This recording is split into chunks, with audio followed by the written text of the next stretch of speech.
KTAR News Flash. And at 5:12, this is what you need to know right now. The U.S. has reportedly launched a deadly strike that killed multiple ISIS terrorists in Nigeria yesterday. President Donald Trump announced the news late last night. This comes weeks after Trump ordered the Pentagon to prepare for military action if Nigeria didn't do more to stop violence against Christians. KTAR Eyes on the Economy. U.S. food prices are up roughly 3%, largely due to tariffs and labor shortages. ASU economist Dennis Hoffman explains imported coffee and seafood up about 4%, and less undocumented labor has made it more costly for farmers to bring goods to market. All of our top stories are just 15 minutes away. For more news, go to KTAR.com or the KTAR News app. I'm here with Jenna and Jones, just two of the 112 Huskies here at Maricopa County Animal Care and Control. It's part of a growing trend of abandoned Huskies in the valley. Well, I'm obviously not cut out for this kind of work, as the linesmen here at APS climb up to 100 feet, carrying 50 pounds of weight. But today, I'm learning what it takes to become one. Here at Joe's Diner, 2 pancakes make up a small plate, 3 pancakes a big one, so I'm not even sure the words to describe his world record-breaking attempt. Hello, I'm KTAR's Colton Krolak. We're coming up on first pitch of Game 4 of the World Series. This is a monumental game for the Diamondbacks as they look to avoid a do-or-die situation and tie the series up. Be sure to stay tuned to KTAR and Arizona Sports for updates throughout the evening. I'm KTAR's Colton Krolak. Continuing our special series on housing, we're taking a look at one of the biggest decisions you'll ever have to make in your life.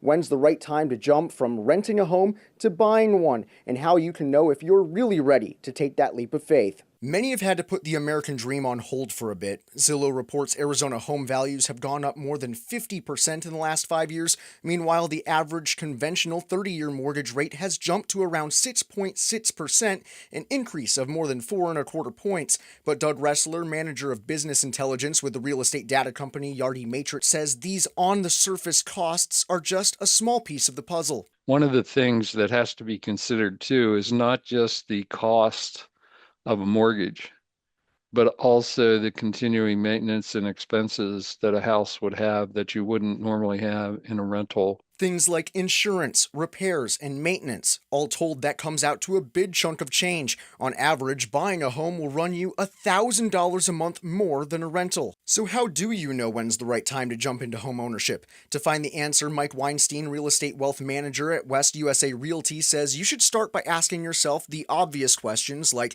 how is your job security and can you afford it? But most importantly, he suggests looking at and maybe even rethinking why you want to buy. Our angle is helping people build wealth in real estate. So if we are working with a first-time home buyer, we're not actually buying a home, we're buying a house. Because once you're buying a house, we're removing emotion. And if you can buy a home, Weinstein believes now is a perfect time, adding you can mitigate high interest rates through point buy downs and refinancing. Regardless of how you end up buying a home, Weinstein says it's important you don't bite off more than you can chew by trying to do it all yourself. Just writing a contract's only part of it. You got to negotiate. You got to get the best deal possible. Then you got to get inspections. And then what happens if there's something wrong with the roof or something wrong with the foundation? And then you got to get to remembering just to get the utilities turned on in your name. Colton Krolak, KTAR News. It's important to the Bureau that our agents are in a physical capacity to be able to stop any threat that might befall them.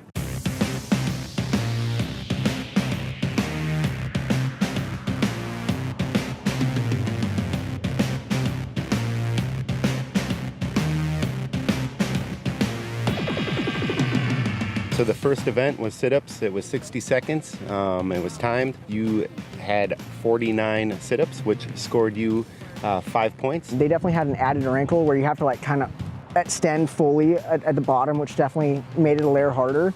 So I wasn't really prepared for that, but still felt like I did pretty good. And then going into the sprint, which the 300-meter sprint, which really wiped me out. I just barely passed, but that definitely made me tired. I'm dying. You had a 50.1 seconds, which you scored 2 points in. Push-ups are generally something I'm pretty strong in. Probably didn't score as well as I would have liked. You scored 42 points in the push-ups, which brought you 3 more points, totaling 10. You need at least a minimum of 12 points to get to the FBI Academy in Quantico. So the fourth event, we were hoping that you could score at least 2 points.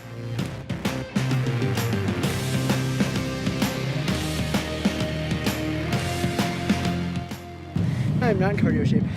However, you had a 17:46 second mile and a half, which gave you a -2 points, unfortunately. After I think the first 2 laps of the run, I'm like, there's no way I'm passing this. I know I'm at a very, very slow pace.